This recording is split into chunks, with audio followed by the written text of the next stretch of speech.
9장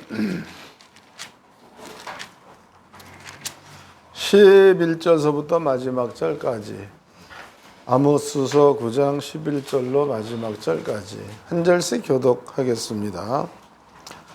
그날에 내가 다윗의 무너진 천막을 일으키고 그 틈을 막으며 그 퇴락한 것을 일으켜서 옛적과 같이 세우고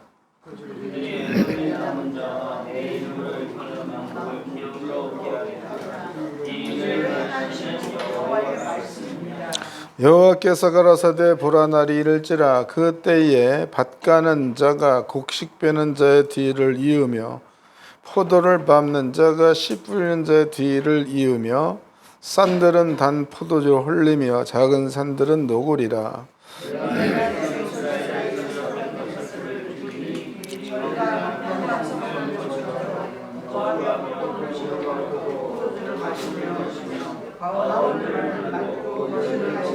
다 같이 내가 저희를 그 본토에 심으리니 저희가 나의 준 땅에서 다시 뽑히지 아니하리라.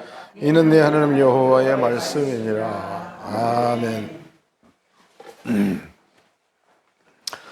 아모스서 9장 11절서부터 마지막 절까지 그 내용은요, 그냥 읽으면은 읽을 수 있는 내용인데 이해할 수 없는 부분들이 기록되어져 있죠. 다시 읽어드리겠습니다. 11절입니다. 그날에 내가 다윗의 무너진 천막을 일으키고 그 틈을 막으며 그 퇴락한 것을 일으켜 옛적과 같이 세우고 저희로 에돔의 남은 자와 내 이름으로 일컫는 만국을 기업으로 얻게 하리라. 이는 이를 행하시는 여호와의 말씀이니라 그랬죠. 이 말씀을 보면은 내가 어느 날이 되면 다윗의 무너진 천막을 일으킨다는 거다고. 다윗의 무너진 천막. 그 다음에 내가 하나님께서 에돔의 남은 자, 내 이름으로 일컬는 만국을 기업으로 얻게 하리라 이랬다고. 그건 다윗의 천막을 일으키고 만국을 기업으로 얻게 한다는 그 말이 읽으면은 글로서는 이해가 되는 건데 이게 무슨 얘기인가는 깨달을 수가 없는 그런 내용이죠. 여러분께 이 부분들을 이제 설명해 드리도록 하겠습니다. 아모스가 그 쓰여진 시대입니다. 1장입니다. 1장 1절 읽어드리겠습니다.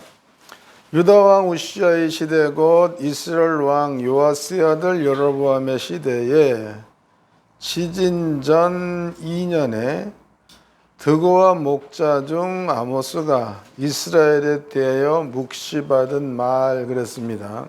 그럼 이 얘기는 우시아 시대에 지진전 2년 그랬으니까 아모스가 이 말을 듣고 난 후에 2년 있다가 지진이 났다는 거죠.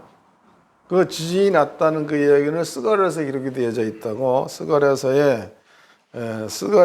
14장을 보겠습니다. 스가랴 14장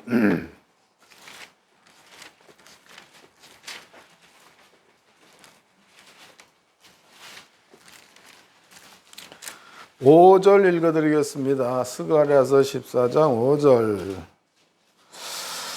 그 산 골짜기는 아셀까지 미칠지라 너희가 그의 산 골짜기로 도망하되 유다 왕 우시야 때에 지진을 피하여 도망하던 것 같이 하리라 그랬으니까 스가랴서에 보니까는 우시야 시대에 지진이 났다는 거죠.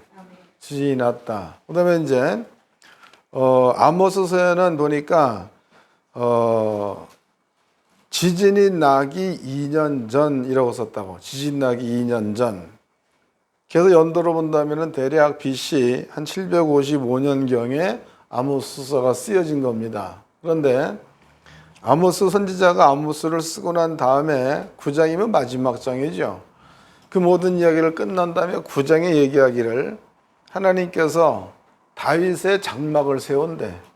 다윗의 장막. 그 다음에 다윗의 장막을 세우고 에돔의 남은 자, 그 다음에 이스라엘 민족을 얘기하는 게 아니고 열국 중에 여호와의 이름으로 일컫는 자, 그러한 자들을 다윗의 장막 안에 두겠다, 이 말을 썼다는 거죠. 그러면은 아모스서가 755년, 그러면 이스라엘 민족이 바벨론으로 잡혀가기 전 이야기죠. 이스라엘 민족이 바벨론으로 잡혀갔었던 때가 600년 그게 잡혀갔습니다.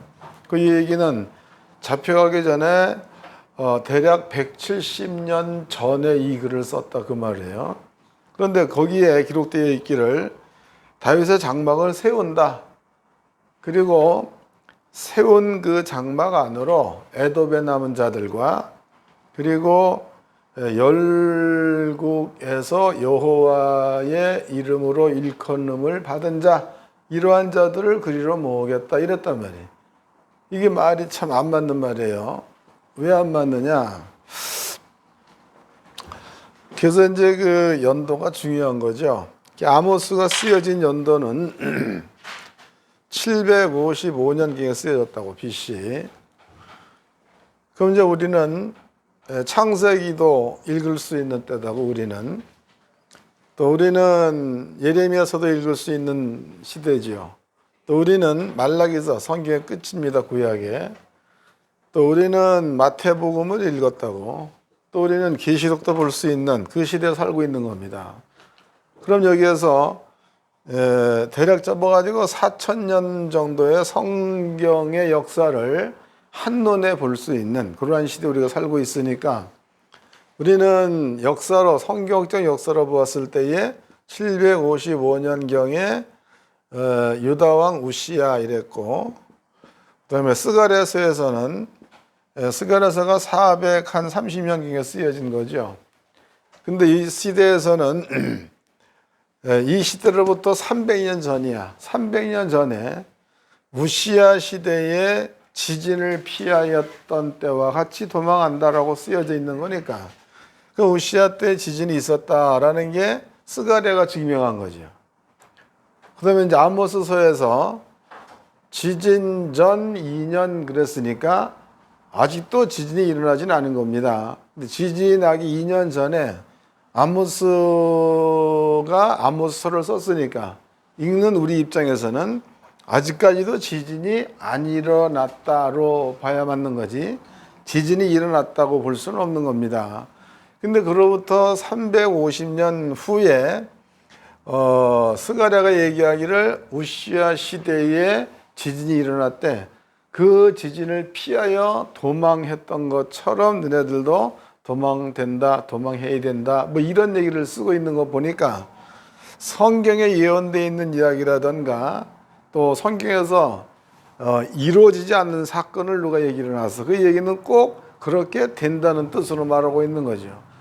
이런 것들을 우리가 한눈에 볼 수 있는 게 지금 우리 시대, 우리 때. 그런데 지금 성경적으로 보니까는 그 아모스서에 기록되어 있기를 다윗의 장막을 세운다는 겁니다. 다윗의 장막 그랬다고. 그 다음에 다윗의 장막, 여기에다가 에돔의 남은 자들을 모으겠다. 그리고 또 열왕입니다. 열국의 여호와 이름으로 일컬음을 받는 자들을 이 장막 안으로다가 드리겠다, 이런 뜻으로 이야기를 해놨다는 거예요. 다시 읽어보겠습니다. 요엘서 9장 아모스서 9장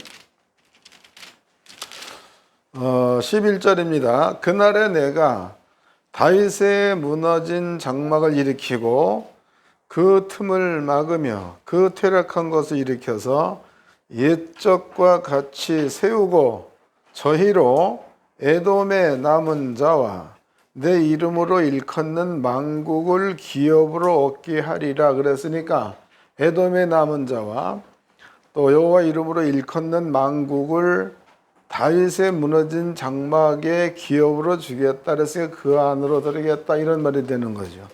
때문에 우리가 이거를 그냥 성경적 관점으로 본다면은 이스라엘 민족이 바벨론으로 포로로 잡혀갈 때가 600년 정도 들어갔죠. 600년.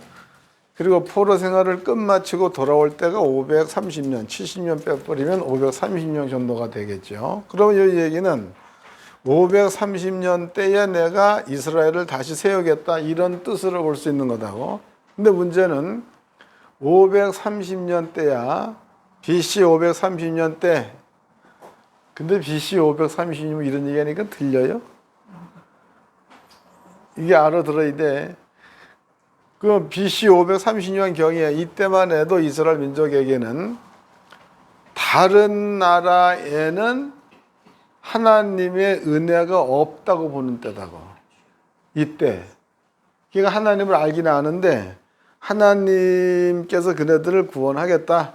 뭐 이런 얘기가 없는 때입니다. 그런데 지금 755년경에 선지자하는 얘기가 다윗의 장막을 내가 하나님께서 일으킨다고 했다. 그리고 그 장막 안으로 에돔의 남은 자와 그 다음에 여호와의 이름으로 일컬음을 받는 자들을 요 장막의 기업으로 주겠다 이랬단 말이죠. 그럼 바꾸게 본다면은 다윗의 장막 속에 다른 나라들이 들어올 수가 있다는 뜻 아닙니까? 그러니까 시대적으로 본다면 안 맞는 말이야. 안 맞는 말. 그런데 이 말을 지금 이 시대야. 지금 시대 이게 2023년도죠. 이 시대에 이 말을 우리가 이해할 수 있도록 써놓은 말이 그 뒤에 따라붙죠. 그 뒤에 따라붙는 말을 보겠습니다.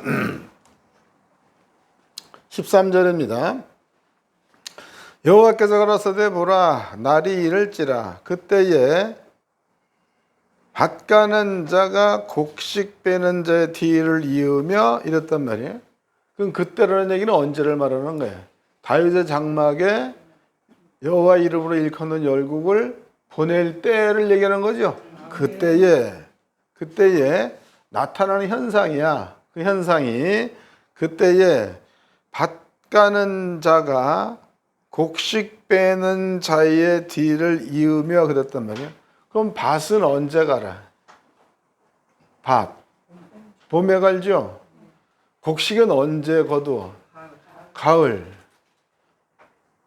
그럼 이게 참 시간적으로 본다면 봄이다 그러면 우리나라 같은 경우에는 3, 4월이 봄이 되는 거죠. 가을 그러면은 10월 정도가 가을이 되는 겁니다. 그럼 개월수로 본다면 대략 잡아가지고 약 한 6개월 정도가 지났단 말이에요. 근데 여기는 뭐라고 쓰여 있는가 하면 밭 가는 자가 곡식 떠는 자의 뒤를 쫓는다는 거야. 그 얘기는 바꿔 얘기한다면 갇힌 자리에 있다 이 말이죠. 맞아 틀려? 그 글을 잘 이해를 하셔야 합니다. 다시 읽어드리겠습니다. 13절입니다.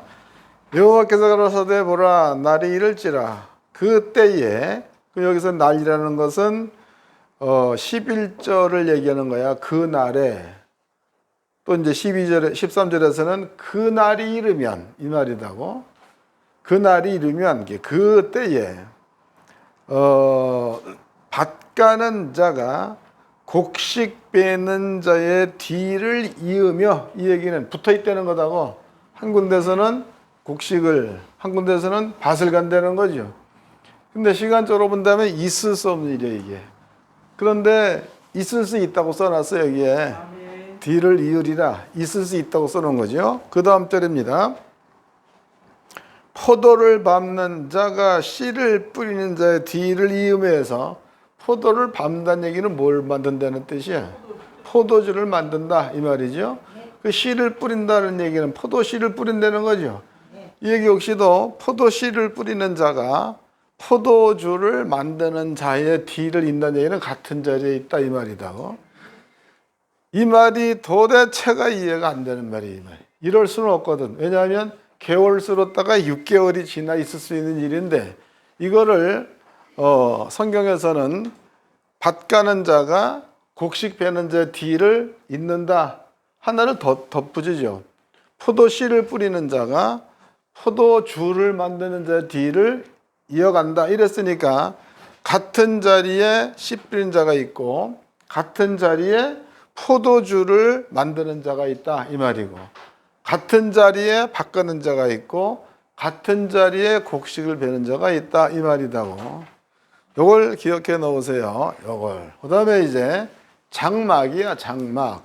장막이라는 것을 이해를 좀 해보도록 합시다. 장막. 물론 이제 장막 그러면은 우리가 뭐 잘 알듯이 그 뭐 우리나라로 본다면은 그 시중에다 이렇게 텐트 같은 거 쳐놓은 거 이런 것들을 장막이라고 하고, 또 놀러 갈 때도 텐트 가져가죠. 이런 것들을 장막이라고 합니다. 사람들이 거할 수 있는 장소를 얘기를 해. 그런데 사람이 거할 수 있는 장소를 장막이라고 하는데, 여기에서는 다윗의 장막이라는 걸 썼다고. 다윗의 장막. 이것을 단순히 우리가 다윗이 거하는 집으로 본다면은 다윗이 거하는 집입니다. 예루살렘의 다윗 성이 아무리 크다고 그래도 여기에 여호와의 이름으로 일컬음을 받는 열국은 집어넣을 수 없다는 거다. 이 말이 안 맞는 거예요. 또 다윗의 장막이 아무리 크다고 그래도 에돔의 남은 자, 얼마가 남은지는 모르겠지만은 에돔의 남은 자를 전부 다 집어넣을 만한 이러한 장막은 될 수가 없는 겁니다. 근데 성경은 다윗의 장막에 여호와의 이름으로 일컫는 자들을 집어넣겠다, 그네들을 기업으로 주겠다 이랬고, 다윗의 장막에 에돔의 남은 자들을 기업으로 주겠다 이랬습니다. 이것을 이렇게 이제 바꿔 얘기해 본다면은 다윗의 장막 안에 이 많은 자들을 전부 다 집어넣어 주겠다라는 얘기야. 그냥 간단히 얘기를 하면은. 그런데 이것이 글은 써진 거니까 그런 이해가 되는 거예요. 다윗의 장막 안에 집어넣을 수 있다, 집어넣겠다, 그런 이해가 돼. 그런데 우리의 생각은 이거를 받아들일 수가 없다고. 받아들일 수 없다는 얘기는 행할 수 없다요. 이해되세요? 받아들일 수 없다, 그게 내가 갈 수 있는 길을 모른다 이 말이다고. 그럼 이것은 꼭 우리가 이해를 해야 될 부분이고, 우리 마음 가운데 받아들여야 되는 게 성경인데 받아들일 수 없는 말을 해놨다는 거야. 그런데 하나님께서는 우리를 가장 잘 아는 분이죠. 우리를 잘 아는 분 하나님이신데, 그 양반이 아모스를 쓸 때에, 그때에 다윗의 장막에 내 이름으로 일컫는 자들을 집어넣어 주겠다 이 말을 했는데, 그 못 알아들을 말을 했겠냐 이거야. 예? 하나님은 이스라엘 민족의 신입니다. 근데 그분이 얘기를 할 때에 알아듣지 못할 말을 할 수가 없다는 거지. 그런데 지금의 우리가 볼 때는 하고 있는 거 그렇게. 그리고 우리가 뒤집어 본다면 그 당시 사람은 이 말이 무슨 말인지 알아들었다는 거죠. 지금은 모르는데 그때는 알아들었다는 거야. 우리가 이제 그럼 여기에서 다윗의 장막이라는 표현을 썼을 때 아버지는 무슨 뜻으로 이 말을 썼냐 이거죠. 다윗 장막을 얘기했을 때에 성경을 한번 찾아보도록 하겠습니다. 마태복음 9장입니다. 마태복음 9장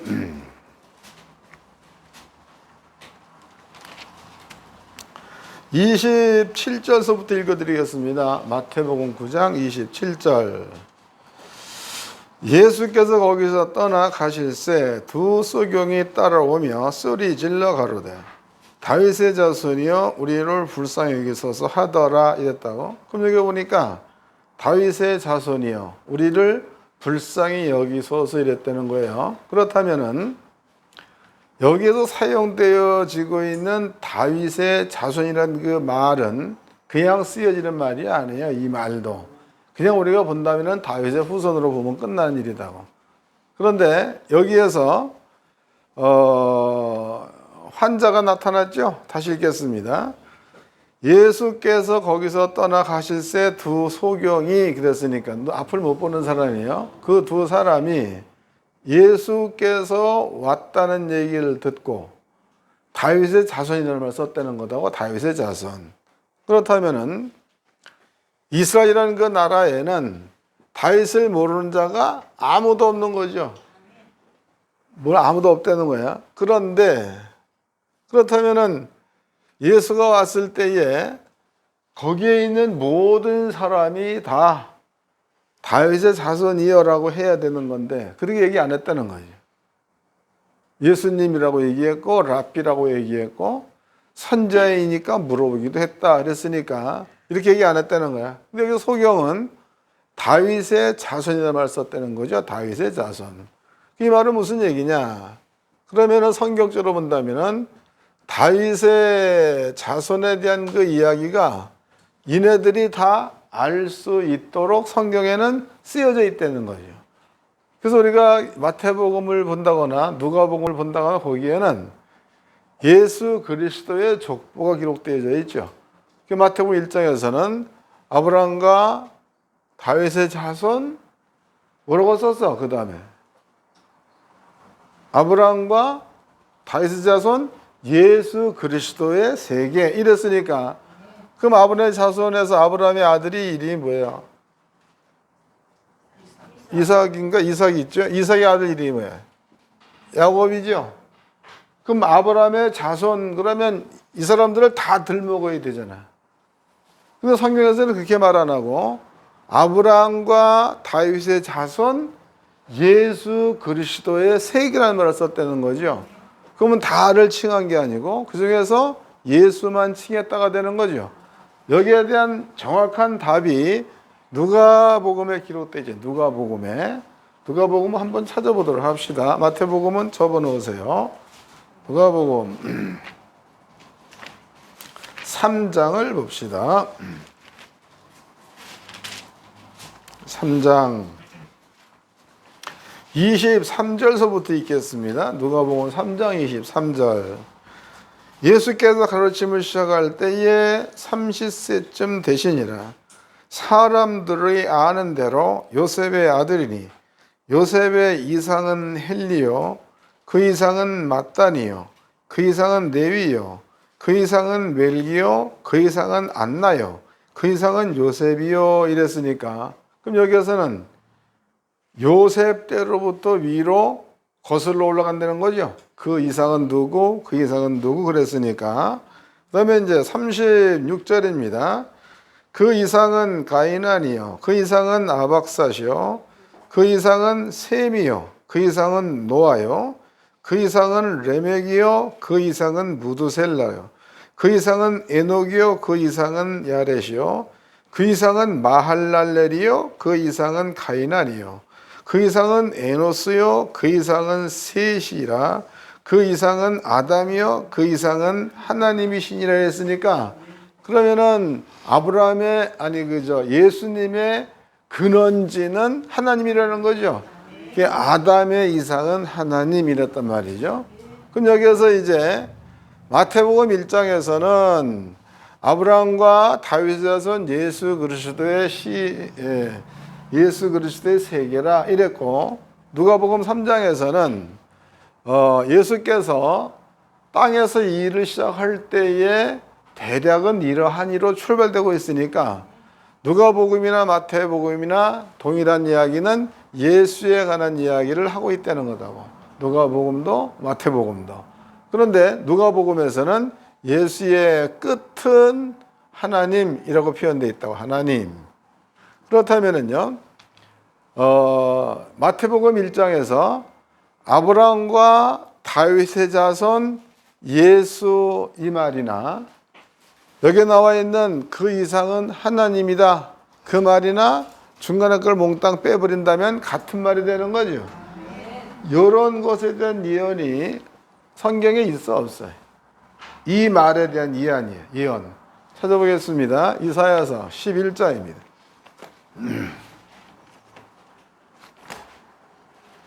이사야서 11장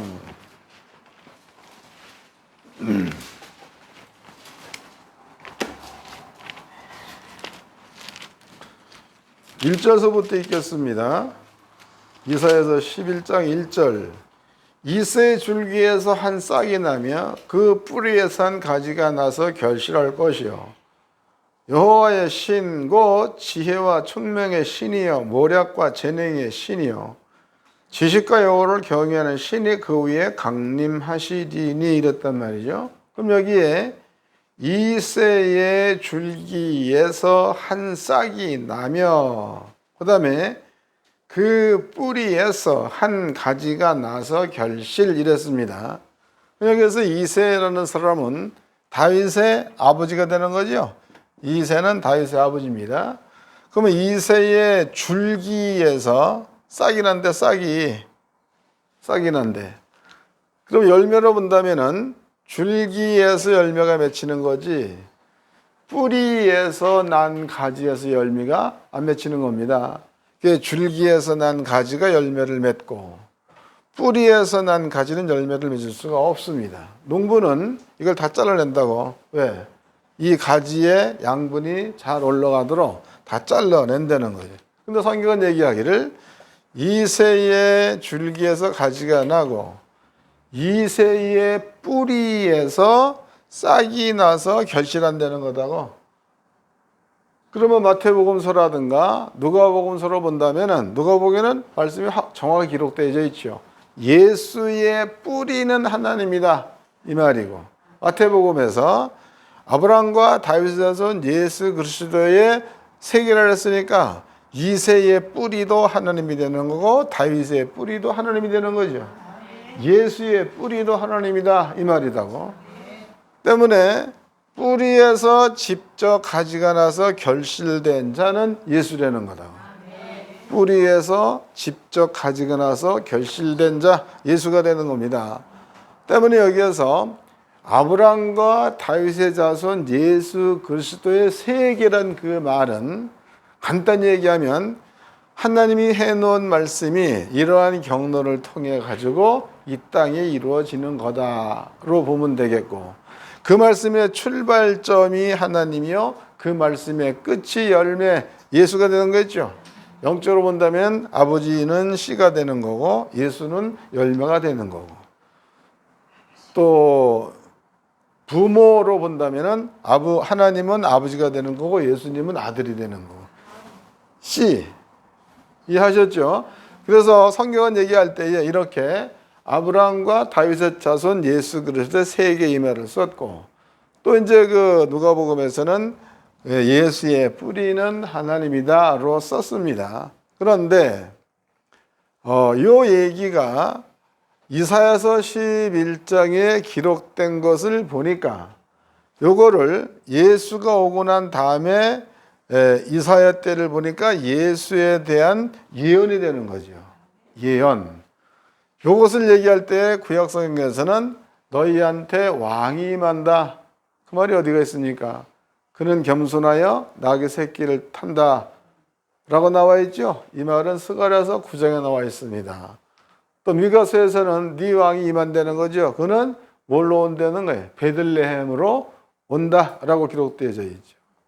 이런 것들을 미뤄볼 때 예수님은 그냥 오는 게 아니라 몇백 년 전서부터 너희에게로 보내겠다라는 얘기를 아버지가 항상 해놓은 겁니다. 때문에 여기에서 다윗의 장막이라는 것을 썼는데 그 다윗의 장막이라는 것은 이렇게 사람들이 들어갈 수 있는 장막이라는 말을 쓴 거지만 이 장막이라는 그 말 가운데는 다윗이 가지고 있는 왕위를 말하는 거다. 이해하셨어요? 그 다윗의 그늘 안에 이스라엘 민족이 있다. 다윗의 그늘 아래 이스라엘 민족이 군대와 함께 전진해서 땅을 넓혔다. 이런 것들을 다윗의 장막이라고 표현합니다. 지금 보니까 여기에서 소경이 얘기할 때에 다윗의 자손이여 이 말을 썼다는 거예요.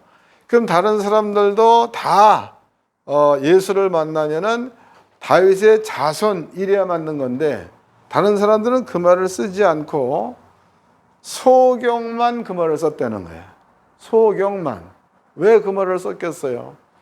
소경 안에 다윗의 자손이 꼭 필요하다는 거야. 소경은 다윗의 자손이 꼭 필요하다. 그럼 바꿔 얘기해 보면 아픈 사람이 있다. 그럼 누가 꼭 필요하다는 거예요? 다윗이 꼭 필요하다 그 말이죠. 여기로 보면 다윗의 자손이 꼭 필요하다 이 말이에요. 그 구약에는 뭐라고 설명되어 있는가 하면 이것도 내나 이사야서 기록되어 있습니다. 53장 말씀에서 그가, 거기에는 예수란 말을 안 썼고 그가 채찍에 맞음으로 너희는 나음을 입었고라는 말을 썼다고 이사야서에 기록되어 있는 내용입니다. 그래서 그라는 그 말을 얘기할 때 우리는 예수라고 얘기하죠. 또 이 말에 대한 확증을 마태복음에서 예수님이 직접 확증을 하셨습니다. 그 마태복음 8장에는 이사야 때 한 그 말을 이루기 위해서 너네들의 병을 고쳤다 이런 말을 썼습니다. 마태복음, 이사야서도 보고 넘어가죠. 이사야서 53장입니다.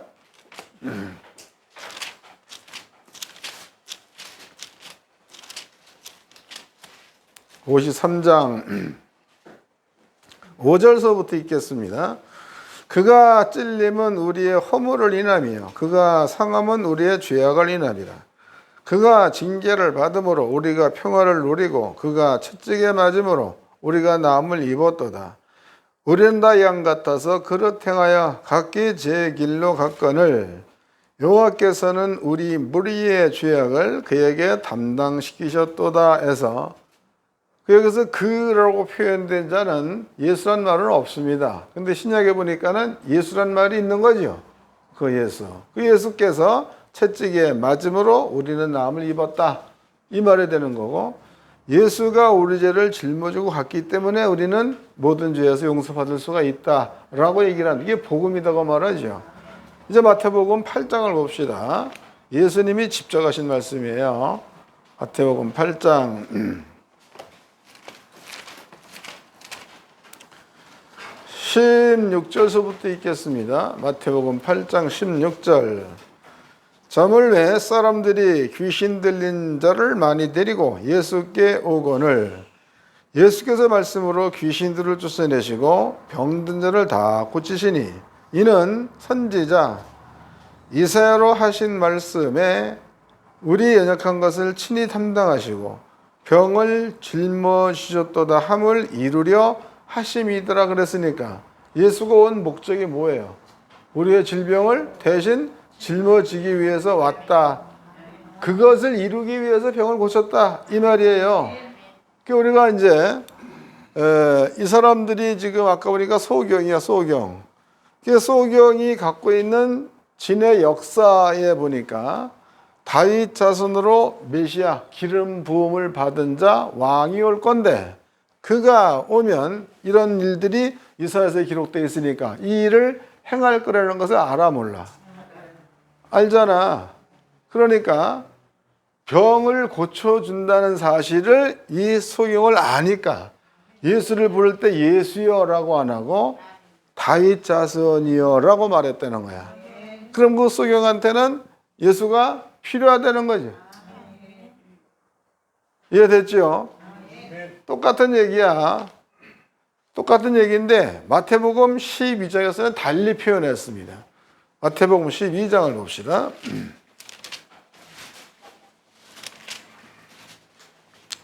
마태복음 12장 22절서부터 읽겠습니다. 마태복음 12장 22절. 그때에 귀신 들려 눈 멀고 벙어리 된 자를 데리고 왔거늘 예수께서 고쳐주심에 그 벙어리가 말하며 보게 된지라 무리가 다 놀라 가로되 이는 뭐라는 거야? 이 재밌잖아. 여기 있는 무리는 다윗 자손으로 오면 병을 고친다는 것을 다 안다는 거 아니야? 이해됐어요? 그러면 다윗의 장막이라고 썼을 때에 이스라엘 사람이라면은 그 말의 의미를 무슨 뜻인지를 전부 다 안다가 되는 거죠. 모른다가 아니라 안다 그 말이에요. 안다. 이걸 기억해 놓으시고 그 다음에 스가랴서입니다. 스가랴서 12장을 봅시다. 이거 우리가 예전에 다 공부했던 내용이다고. 스가랴서 12장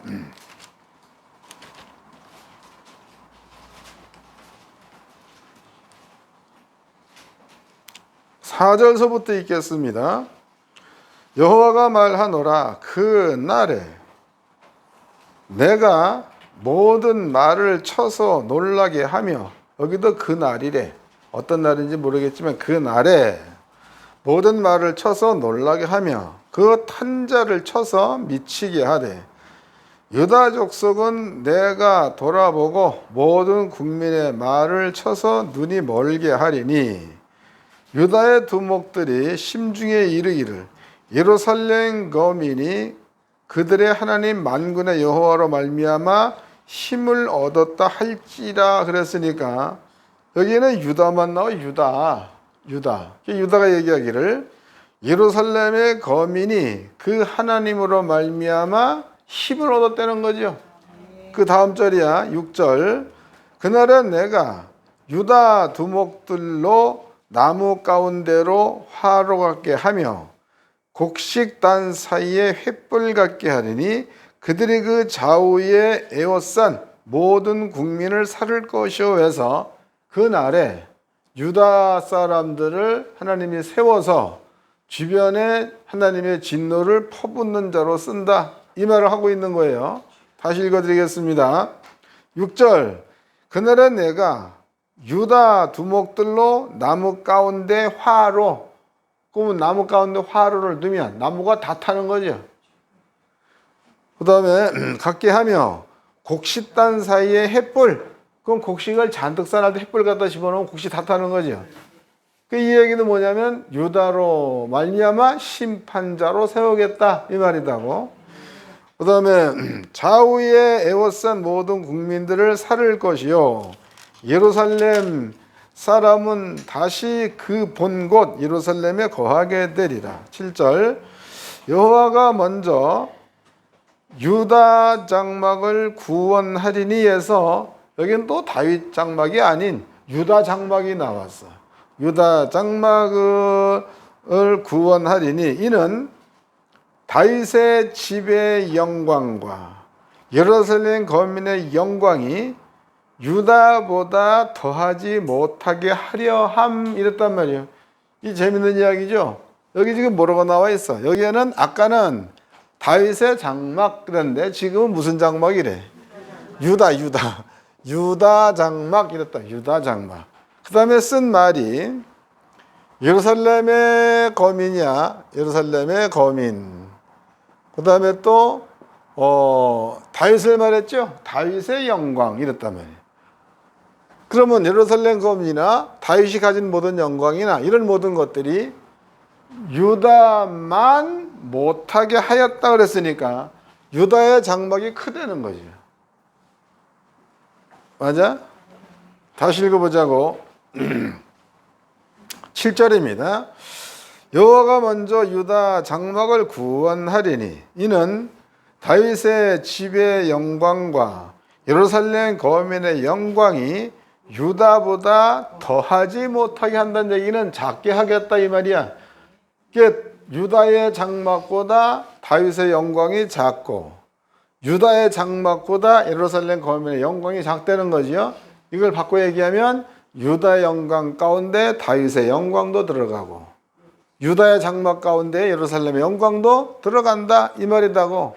유다의 장막을, 모든 영광을 다 이렇게 포용할 수 있는 이러한 큰 장막으로 하나님께서 세우겠다, 이랬어. 그래서 먼저 유다의 장막을 구원하리라는 말을 썼다는 거죠. 그렇다면 우리가 이제 성경적으로 본다면은 역사적입니다. 다윗을 얘기할 때에 왕이라는데 왕중왕 그랬고, 아버지와 마음이 합한 자 이랬다고. 예수가 올 때를 이해해 놓을 때에 예수는 다윗의 위를 가지고 온다 그랬어. 다윗의 위. 그 말은 어디에 있어요? 그 말 역시도 미가서에 기록되어 있죠. 스가랴서 9장도 기록되어 있습니다. 그럼 여기에서 네 구원자가 베들레헴으로 온다, 그 말이나 스가랴서에 네 왕이 내게 임하나니 그는 겸손하여 나기, 이 말이나 따지면 같은 말이에요. 그러면은 예수가 가지고 있는 영광과 다윗이 갖고 있는 영광을 비교해 본다면 당연히 예수가 커야 맞는 거지. 예수님이 커야 맞는 거예요.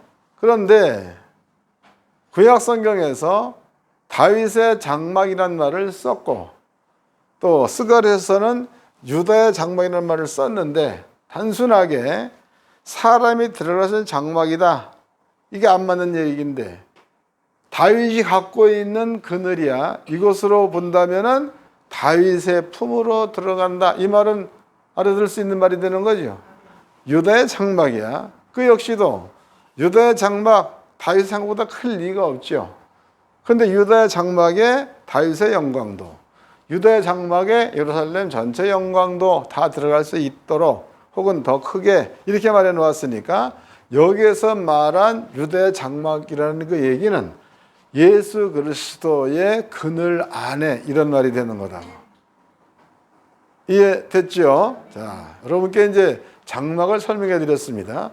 그건 다윗도 그 안에 들어갈 수가 있는 거고, 다윗도. 그래서 실질적으로는 다윗은 아버지 우편에 앉아 계신 내 주께, 이런 말을 썼죠. 예수를 뜻하는 겁니다. 우리가 이제 성경적으로 봤을 때에 비교야, 다윗의 장막, 당시로 본다면 다윗은 누구도 범할 수 없는 큰 자야, 왕중왕이니까. 그런데 유다의 장막 보니까 유다를 얘기할 때는 예수 그리스도의 장막, 그늘, 이렇게 봤을 때는 유다, 다윗의 장막이 아무리 크다 그래도 이 모든 것들도 유다의 장막 안에 들어갈 수가 있다는 것을 깨달았습니다. 그거 기억해 놓으세요. 그 다음에 이제 구원이라는 얘기야, 구원. 그 구원이라는 그 얘기가 여기서는 유다의 장막부터 구원한다는 거죠. 근데 구원이라는 게 이런 거예요. 우리는 그 너무나 잘 알고 있는 내용인데, 예수가 왔지요. 그 예수님이 왔을 그때는 씨 자체가 죄의 씨로 온 게 아니고, 예수님은 성령의 씨로 왔다라고 표현되어 있죠. 성령으로 잉태하사 이랬으니까. 그럼 예수님에게는 본질상 죄를 질 만한 씨가 없습니다. 근데 그 예수님께서 세상 죄를 짊어졌다고 나와 있죠. 요한복음 1장에 기록되어 있습니다. 세상 죄를 예수가 짊어졌다 이 말이에요. 짊어졌습니다. 그럼 세상 죄를 예수가 짊어졌을 때에는 예수님이 세상 죄를 짊어졌기 때문에 그 죄의 값을 치르지 못한다면 구원을 받을 수가 없다가 되는 거죠. 율법이니까 죄 때문에 구원을 못 받는다 이 말이에요. 그런데 아버지께서 예수를 십자가에 죽여서 세상 죄의 값을 치르게 했다는 거죠. 치렀다. 죽음으로 치렀습니다. 그래서 예수의 본질이야. 씨에서 본다면 죽음이 없잖아요, 예수님은.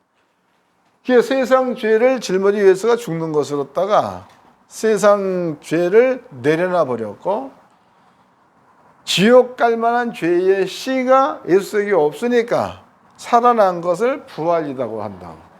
여기서 유대의 장막 구원했다는 얘기는 이런 뜻에서 하고 있는 겁니다. 때문에 아버지가 가장 먼저 구원시켜 준 자는 누가 되는 거예요? 예수님이 되는 거죠, 예수님. 그리고 그 예수를 믿는 믿음을 가진 자들이 그 다음에 구원받는 거다고. 거기에 포함되는 자가 12제자가, 70명의 제자가, 120명의 제자가. 그들로 인해서 오늘까지 예수를 믿는 모든 자들이 전부가 다 구원을 받게 되는 거죠. 구원을 받는 자들의 심령 가운데는 하나님께서 뭘 만들었다 그래? 그 심령 가운데에 성전을 지었다는 거죠. 그리고 내가 그 사람과 함께 하겠다. 그래서 아버지가 거하는 성전이 성도다. 이 말이 고린도서 3장에 기록되어 있다고. 이렇게 표현되어 있습니다. 그렇다면은 아까 이제 밭 가는 자가 곡식 빼는 자의 뒤를 따르고 해서 이 말이 해석이 안 되는 부분인데, 여러분께 이런 설명을 쭉 해드리니까 가물가물하지만 이해가 될 듯 말 듯 하지요. 예. 그 왜 그런 거야? 세상 죄 가운데는 사망이 따르잖아. 사망은 시간을 따릅니다. 왜 그런 거예요? 사망이 들어오고 나서부터 사시와 일자와 연한이 시작이 되어버렸으니까 24시간이 생기는 거고 1년이 생기는 거고. 예? 시간이 있다, 시간. 그렇지만은 죄를 없애고 난 다음에는 시간이 안 쫓아가죠. 시간이 없다 이 말이에요. 그러니까 밭 가는 자가 곡식 빼는 자의 뒤를 쫓고란 말이, 이 말씀을 이해하게 되면 그 말이 이해가 돼, 안 돼? 이해가 되지요. 그 다음 말이 더 재밌어. 씨앗이 씨 뿌리는 자가 포도를 밟는 자의 뒤를 잇는다는 거예요. 포도는 포도주, 이것도 역시 열매를 말하는 거죠. 씨 뿌리는 자가 포도 열매를 맺는 그 뒤를 쫓아간다, 따라 같이 있다, 이 말이 되는 거다고. 이거를 아모스에 얘기해 놨습니다. 그건 이제 뭘 얘기하는 거야? 이 말은 이스라엘 민족이 바벨론에서의 70년의 포로 생활을 마치고 돌아올 때를 얘기한다면은 열국이 여호와의 이름으로 일컬음을 받을 때란 말을 쓸 수가 없는 거지. 그렇지만 예수 때에는 쓸 수 있는 말이죠. 열국이 여호와의 이름으로 일컬음을 받는다. 그네들을 전부가 다 다윗의 장막으로 들어갈 수가 있다는 말을 해놓은 거니까, 따지고 본다면 그 얘기는 예수를 이해하게 되면 전부가 다 포용할 수 있는 말이요, 이해가 될 수 있는 말인 줄로 믿습니다. 그런 말이라고. 그 다음에 이제 씨앗이, 이 씨가 매우 중요하다고. 씨, 아버지께서 예수를 땅에 보내시고 씨를 만들어 놓았는데 우린 단순하게 예수가 씨다 이렇게 하면 얘기해. 그거 뭐 틀린 말은 아니죠. 근데 연구원 목사님들은 예수가 씨다는 말만 가지고 있으면 곤란해. 구원이 뭔지를 모릅니다. 근데 예수가 만들어 놓은 말씀 가운데서 채찍에 맞음으로 너희는 나음을 입었도다, 이게 씨야. 요 사실을 마음 가운데 확실하게 믿어버리면은 그 다음에 뭐가 쫓아와? 열매. 치료되는 게 쫓아오죠. 있습니까? 이제는 간증을 해드리겠습니다. 이게 실제로 뭐 일어나는 사건들이니까. 일어나는 사람들은 그러다 치더라도 내 간증을 해야겠죠. 내 간증. 제가 젊었을 때입니다. 지금도 젊지만 그때는 더 젊었다고. 근데 그때에 참 바쁘게 다녔습니다. 부안 갔다가 대전 갔다가 전주 갔다가 구리 갔다가 또 다른 데로 돌아, 이게 참 바쁘게 된 게 전부 다 전도로 다닌 거죠. 근데 구리에서는 딴 거 안 하고 치료 사역을 한 적이 있어요. 치료만 해주는 일. 근데 한 사람이 들어오는 데에 다리가 가려가지고 못 살겠다는 거야. 연세가 그때 그분 나이가 한 40대가 됐을라나 그래. 그래서 이것 좀 어떻게 지 목사님 고쳐주세요 그래. 그냥 그 여자 다리를 보지를 못했으니까 어떻게든지 알 수가 있나. 성경대로 그냥 그대로 믿고 손 얹고 기도해 줬죠. 그런데 후일이 알고 봤더니 여기에 그 화상을 입어가지고 가죽이 벗겨져 버렸어. 그리고 얇은 망망 생겨가지고 그 안으로다가 핏줄이 보일 만큼 가죽이 없어. 그걸 해서 뭐 이렇게 성형수술을 해야 되는 걸 못했다고 얘기하더라고. 가죽이 없으니까 늘 가려운 거, 이게 늘. 근데 그날 이후로 가려움증이 없어졌다는 거죠. 또 하나. 그는 이제 한 고등학교 1학년인가 뭐 중3인가 되는 아이인데, 아이를 엄마가 데리러 왔어요. 냄새를 전혀 못 맡는다는 거야, 냄새를. 그것도 병이잖아. 기도해 줬죠. 그리고 이제 향수를 갖다 코에다 대줬다고. 그랬더니 냄새가 난다는 거야. 그러면 내가 겪은 일이다고.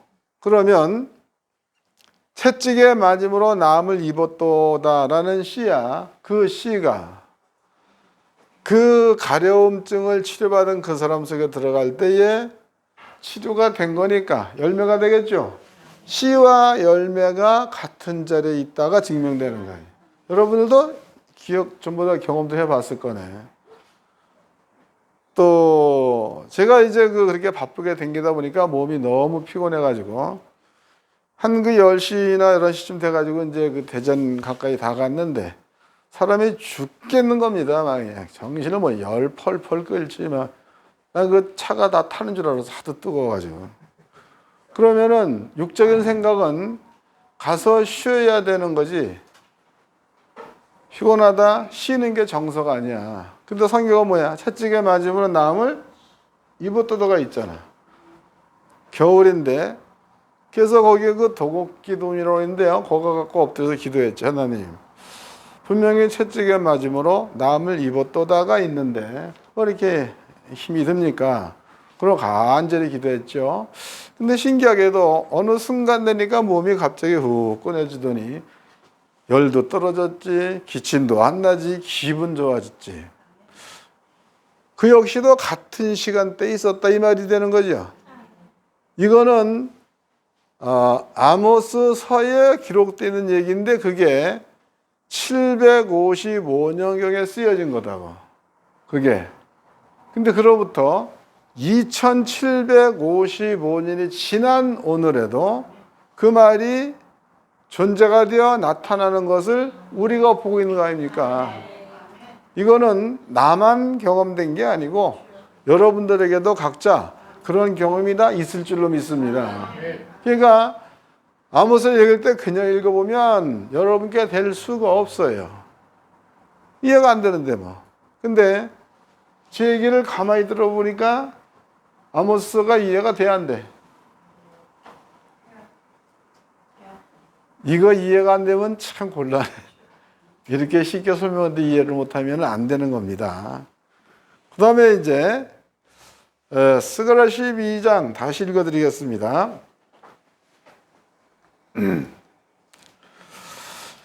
잘 깨달아 이제 10절 내가 다윗의 집과 예루살렘 거미 내게 여기에서 내가는 누가 되는 거예요? 하나님께서 다윗의 집과 예루살렘 거민에게 은총과 간구하는 뭘 준다는 거야? 이 재밌잖아. 은총과 간구에서 은총은 뭘 얘기하는 거 간단하게 은혜를 말하는 겁니다. 그 다음에 간구라는 건 뭘 하는 거야? 기도를 말하는 거죠. 그래서 은총과 간구할 수 있는 심령을 줬다는 거예요. 은총과 간구할 수 있는 심령. 여러분들이 그 은총을 이해를 잘해야 돼. 이 말을 이제 그냥 은혜로 바꿔보자. 은혜는 잘 알 거니까. 얼마 전에도 우리가 그 어버이날을 보냈죠. 5월 8일인가 뭐 그때. 거기 그 노래 어떻게 불러? 나실 때 괴로움 다 잊으시고. 또 뭐더라? 기르실 때 밤낮으로 애쓰는 마음. 진자리 마른 자리 갈아내시고 손발이 다닳도록 고생하시네. 고마워라 어버이 은혜라는 말을 쓰잖아. 그런 일들을 겪고 자기를 길러준 부모 보고 은혜라는 말을 쓴 거다고. 은혜. 은혜라는 것은 사랑하는 마음이야. 사랑하는 마음으로 값없이 자녀가 필요한 모든 것들을 주는 거를 은혜라고 해. 은혜. 거래야 거래. 거래는 뭐가 거래입니까? 주고 받는 것을 거래라 그러죠. 여러분들이 그 사랑을 해. 사랑도 물론 이제 뭐 형제 간의 사랑도 있고 친구 간의 우정도 다 있다고. 근데 부부 간의 사랑을 보죠. 부부 간의 사랑이라고. 이게 아주 중요한 거 하는 얘기예요. 부부 간의 사랑도 내가 이렇게 했으니까 너도 이렇게 해줘라. 이거는 사랑이 아니라 뭐예요? 거래. 알겠어요? 이건 거래가 되는 거야. 그런데 내가 너한테 해줬다를 잊어먹었어. 그럼 뭐가 되는 거야? 은혜가 되는 거죠. 사랑. 바꿔 얘기한다면 남편이 부인한테 그리했다.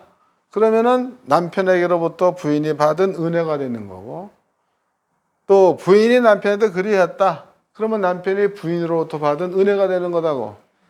이런 일을 행한 사람들의 가정 가운데는 별로 분쟁이 없어. 왜 그런 거예요? 줬다라는 것을 되돌려 받을 만한 마음이 없으니까, 그냥 사랑하니까 준 것으로 끝내버렸으니까 여기에는 분쟁이 있을 수가 없는 거죠. 그러나 준 것만큼 받으려면 뭐가 생기는 거예요? 문제. 여러분들은 사랑한 게 아니고 거래를 한 거니까 거래는 싸움이 있게 마련이다고. 만약에 외상값을 안 준다? 그럼 뭘 해야 돼? 고소해야 되는 거 아니야? 그래서 변호사 불러가지고 법정에서 얘기해야 되는 거 아닙니까? 이게 거래야, 거래. 여기는 사랑도 은혜도 없는 겁니다. 우리가 이제 신을 섬기죠. 신을 섬길 때에 불교야, 불교 측에서는 부처님의 은혜를 얘기를 많이 해. 우리 기독교 측에서는 예수에 대한 은혜를 얘기를 많이 하죠. 논리야, 논리. 논리로, 교리로 봤을 때에 불교에서는 뭐를 얘기해? 불교에서는 뭘 얘기하죠? 에? 잘 든 얘기 좀 해봐. 불교에서 뭘 얘기를 해? 어? 불교에서 얘기하는 거 있잖아. 에? 자비? 공로? 하여튼 얘기를 많이 한다고. 기독교에서도 뭔가를 얘기 많이 하죠. 그런데 불교에서 얘기하는 교리 가운데서 가장 중요한 것은 윤회를 얘기를 해. 다시 온다야. 윤회를 하기까지에 세워놓은 논리가 업보란 말을 쓰죠. 업보를 갚아야 윤회할 수 있다고 간단히 얘기하면 그런 얘기를 합니다. 그게 무슨 얘기냐면 불교에서 얘기한 그 지옥은 종류가 상당히 많아. 그래서 불교에서 얘기하는 지옥은 뭐 거짓말 하는 사람은 혀를 뽑아가지고 벽에 박아가지고 칼로 잘라면 또 자라나서 이런 얘기도 하고, 또 불교에서 얘기하는 것은 사람이 또 간음을 많이 했다, 행음을, 그러면은 바늘로 만들어진 여자를 날마다 끌어안고 자라고 얘기하면 되죠. 그 고통을 어느 정도 견디고 나면은 연나전에 가서 심판을 받는데, 너는 그만한 네 값을, 살아있을 때 이러이러한 죄를, 음란한 죄를 저지른 값을 네가 갚았으니까 너는 뭐 개로 환생하라. 이윤회야. 개가 뭐 하잖아. 개 막 사람 좋아하고 막 따라오고 막 그러죠. 여러분들, 개는 개야 사람이 아니야. 윤회 사상은 개를 사람으로 볼 수 있다고. 불교는 전부 다 그런 얘기예요. 그 얘기는 자기가 여기에서 만들어낸 업보를 감당하지 않고서는 극락갈 수가 없다는 거죠. 그런 윤회를 통해서 모든 죄들을 정리하고 나면은 그때에 극락에 갈 수가 있다는 게 불교 이론이라고. 기독교야. 기독교에서는 네가 어떠한 죄를 졌다 손 칠지라도 내가, 하나님께서 너희의 죄와 불법을 다시는 기억하지 않겠다. 이 말이 있어 없어? 히브리서 기록되어 있습니다. 있다고. 그러면 은혜라는 것을 우리가 사는 세상에서 만든 노래로 본다고 그래도 부모님의 은혜는 나실 때 괴로움 다 잊으시고 기르실 때 밤낮으로 애타는 마음 다 잊어먹었다는 거야. 그리고 무조건 해주고 너만 잘 되기를 바라는 게 은혜다. 알아? 우린 다 알아. 하나님께서 우리한테 예수를 보낼 때에 그래 보낸 거죠. 네가 진홍같이 붉을 죄를 졌다 그래도 양털같이 희게 하겠고, 네가 주홍같이 붉은 죄를 졌다 그래도 흰 눈처럼 희게 하리라. 이 말이다고. 거기에 요구를 안 해. 죄값을 치르기 위해서 지옥 가라. 이 말을 아버지가 했다면은 히브리서 말을 지워야 돼. 너희의 죄와 너희의 불법을 내가 다시 기억지 아니하리라. 이 말을 지워야 맞는 거예요. 근데 그 말을 지금까지 우리가 보면서 아버지의 은혜를 알고 있다는 얘기는 불교에서 얘기한 부처님의 은덕이라든가 기독교에서 얘기하는 예수 그리스도의 사랑이라는 걸 비교해 본다면 차원이 엄청난 거죠. 그게 불교에서 얘기한 것은 뭐로 하는 거예요 지금?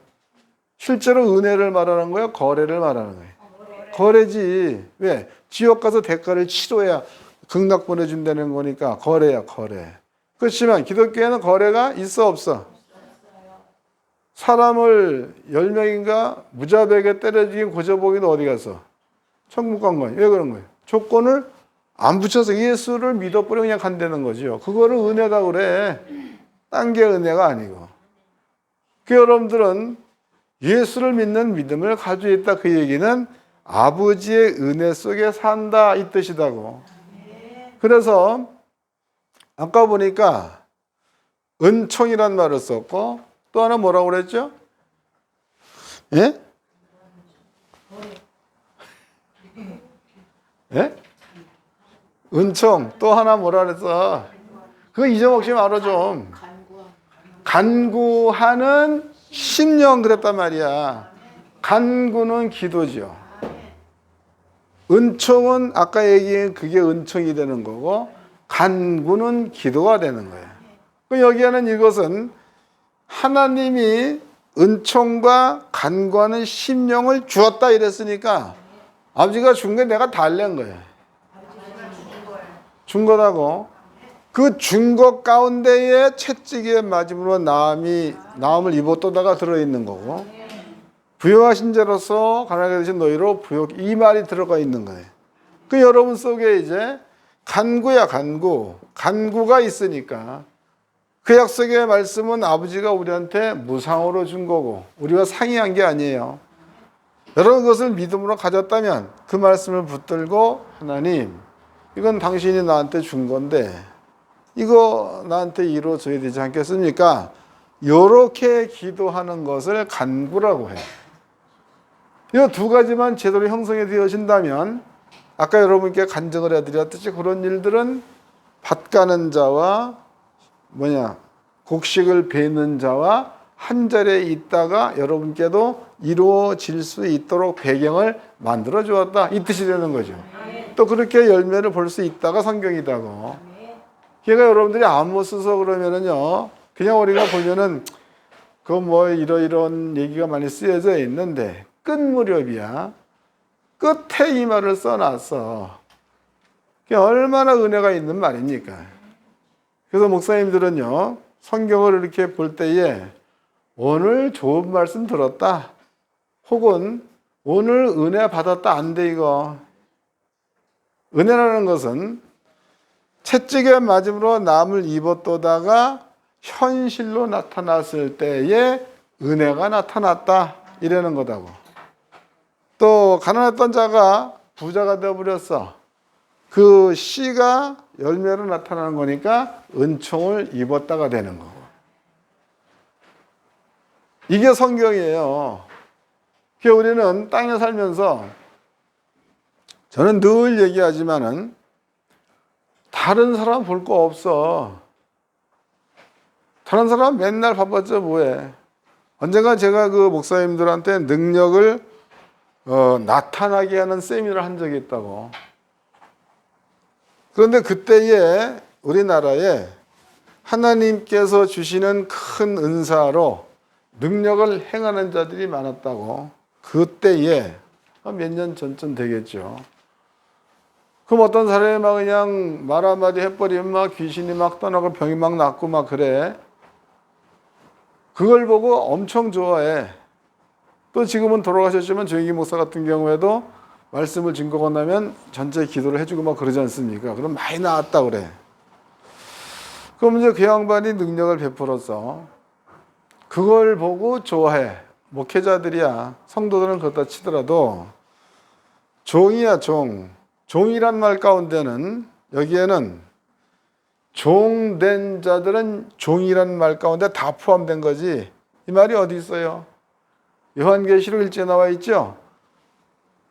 이 환상을 천사가 내게 보여주었는데 이것은 종들에게 보이려고 종인 요한한테 보여주었다고 얘기했잖아요.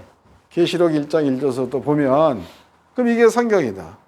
그럼 여러분들은 종이란 단어 가운데에 너도 나도 다 들어가 있는 거고 누구냐? 조영기 목사도 들어가 있는 거야.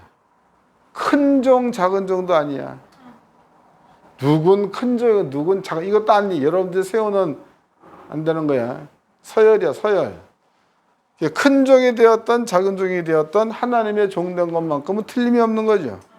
그러면 종된 자들은 능력을 행해. 근데 종된 나는 그들이 행하는 능력 보고 좋아하고 있어. 그럼 이게 좋아할 일이야? 통곡해야 될 일이야? 같은 종인데. 어떤 놈은 신나게 막 능력 행하고, 어떤 놈은 몇 년 목사를 종의 일을 해 먹었는데도 능력이 뭐가 아무것도 안 나타나고. 이거는 그 사람들이 행하는 것 보고 좋아할 일이 아니고, 나한테 나타나지 않는 것으로 인하여 통곡해야 될 일이라고. 단 한 가지라도 내게 있으면 그것이 내게 기쁨이야. 단 한 가지. 내가 환자한테 기도했더니 병이 나았다. 이게 있으면 그것으로 인해서 내 기쁨이 되는 거지.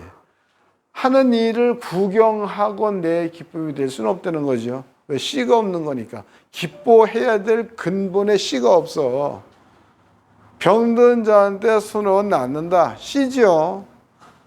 순종했더니 나버렸어. 열매죠. 요 두 가지가 내 속에 기쁨을 주는 거다고. 딴 게 주는 게 아니고.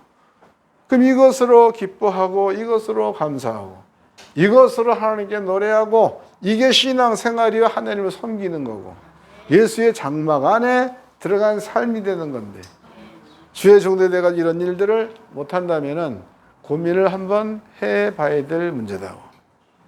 때가 되어지면 가지요. 되어지면 가. 그런데 하나님이 보는 때가 되어지면 가는 날을 아버지가 본 거야. 인생을 뭐라 그랬어, 아버지가? 너 구덩이 같은, 너 지렁이 같은 야곱아, 이런 말을 썼으니까. 너 티끌 같은 인생아, 이랬단 말이죠. 그러면 하나님이 보는 입장에서 우리는 티끌, 먼지 같은 인생이라고. 또 하나님께서 보시기에 우리는 지렁이 같다, 구덩이 같다, 이런 정도밖에 안 되는 거다고. 그럼 우리들의 그 삶을 우리들이 보기에는 60년 살았다, 조금 덜 살았다, 70년 살았다, 어느 정도 살았다, 80년 살았다, 시간 살았다, 100년 살았다, 갈 때 됐다, 이렇게 판단하는데 아버지가 보기에는 100년도 먼지요, 70년도 먼지요, 30년도 먼지다고 아버지 보기에는. 근데 우리가 볼 때는 그 짧은 시간대가 영원할 줄로 알아. 100년도 못 사는 게 1000년을 살 것처럼. 누가 한 노래야? 하여튼 누가 했어. 살다 보면 알게 돼. 버린다는 의미를. 내가 가진 모든 것들이 부질없다는 것을. 살다 보면 알게 돼. 비운다는 의미를. 내가 가진 모든 것들이 꿈이었던 것을. 그게 누굽니까? 예수가 누군지 모르는 나오나도 그렇게 글을 지었어요. 근데 알고 있는 우리가 뭘 잡고 있는 거야? 이 땅에서 많은 것들을 예수를 믿기 전에 가졌던 욕심의 마음을 이것만 품고 있다면 뭔가 고민을 좀 해봐야 되겠죠? 그래서 아모스를 끝내는 날이야. 끝내는 날. 마지막에 아모스가 해놓은 얘기가 밭 가는 자가 곡식 베는 자의 뒤를 이을 것이요. 씨 뿌리는 자가 포도 밟는 자 뒤를 이을 것이요. 이런 말 해놨어. 아모스의 마지막에. 이것은 곧 아모스를 공부한 우리한테 주고 있는 말이지 불교에 있는 스님한테 준 말이 절대 아니라는 거예요. 나오는데 준 말도 절대 아니야. 여러분이 받은 말이지. 이 말의 깊이를 깨닫고 꼭 그 자리에 있기를 주의 이름으로 축원합니다.